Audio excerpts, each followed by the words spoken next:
Hello everyone and welcome back to याच्यात night. आज सकाळी उठल्यानंतर याच्यात ब्रश करत होता. ब्रश करून झाल्यानंतर मला आमच्यासाठी ब्रेकफास्ट बनवायचा होता. तर याच्याचे बाबा त्याला फिरवत होते. एक पोलगा विकायला आमच्याकडे, एक पोलगा विकायला, एक पोलगा विकायला आमच्याकडे,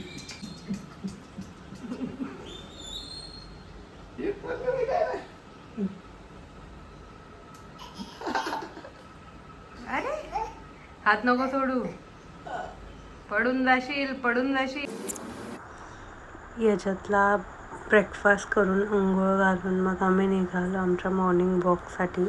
तर याच्यातला जेव्हा तयार केलं मी त्यावेळेस मी त्याचे केस विंचरले आहेत.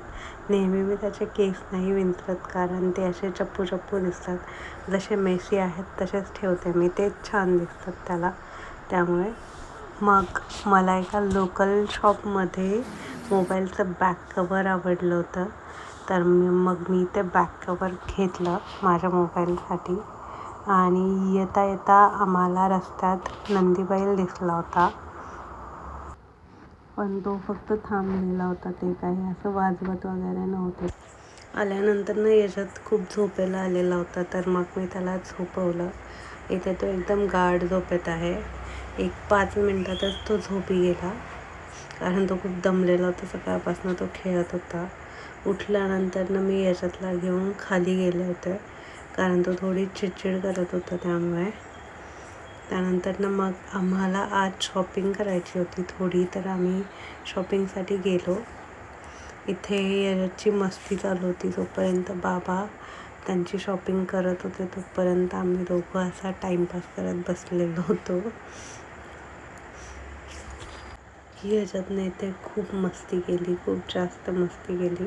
ती जी फरशी होती खालची ती थोडीशी सॉफ्ट होती. तर मग त्याला असं मागे सरकता येत होतं त्या फरशीवरनं. तर त्याने त्या फरशीवर सगळे प्रयत्न केले. जे पण त्याला काही खेळता येईल ते त्याने सगळं खेळून घेतलं त्या फरशीवरती.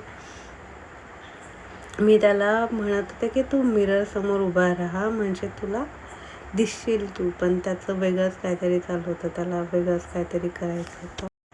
तो असं स्विमिंग करत होता कारण तो जसं पालथं पडत होता तसं तो मागे सरकत होता.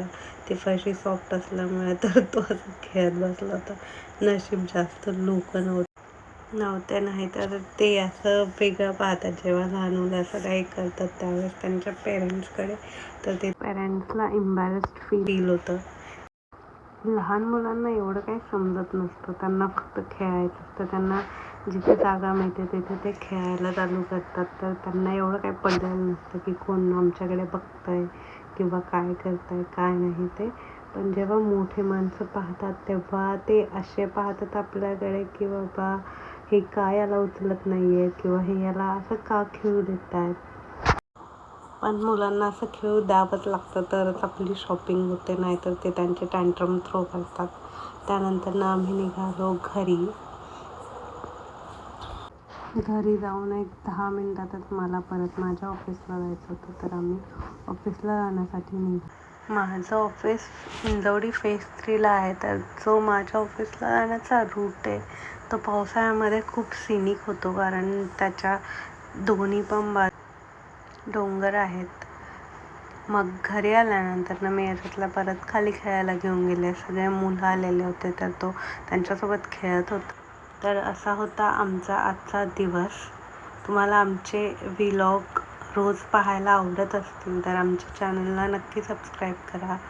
धन्यवाद.